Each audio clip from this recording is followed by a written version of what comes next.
大家好，欢迎来到福源的频道。今天呢，想和大家分享的是三重县的和果子赤福饼。赤福饼拥有300多年的历史，是很多游客到三重县必买的伴手礼。但它制作的简单程度远远超乎你对和果子的认知。下面我们就开始制作吧。需要的食材很简单，2块年糕，还有红豆沙馅儿。我们先把豆沙馅儿量出来。这个红豆沙不要带粒的红豆，就是要这种红豆沙，就是很细的质地。需要130克，放一点点盐，稍微的搅拌一下。因为它现在豆馅的水分还是比较多，所以呢，我们要到微波炉里加热，去一下水分。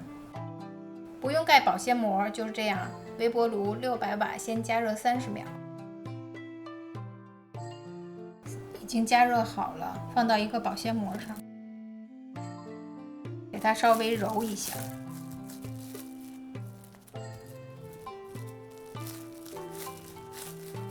揉好之后，先给它包上，防止风干。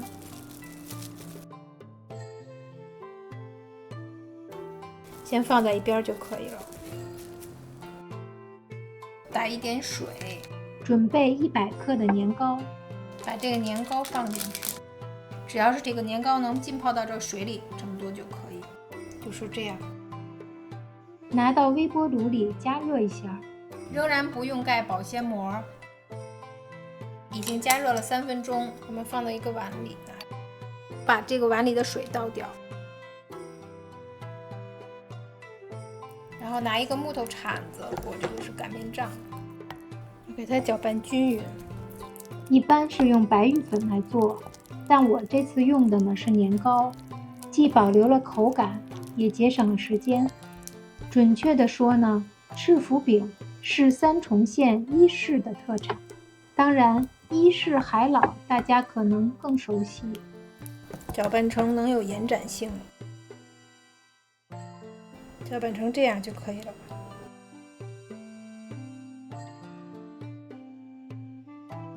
上保鲜膜，裹上一些食用油，防粘。我把刚才搅拌好的年糕拿进来，给它拿保鲜膜先包上。把刚才准备好的豆馅分成5份，大概25克左右一个。在正式制作之前，先揉一下，调整成圆形。把年糕同样分成5份，每一份20克。如果粘的话，就手上沾点水。红豆馅儿给它压成扁圆，把年糕放在里面包起来。如果是新手也不要着急，一边转一边向上包，有点像包汤圆儿。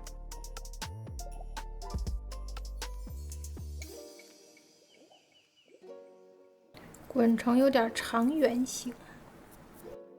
在这个横的这一面，先把中指摁进去，然后加一下，后边手指再加一下，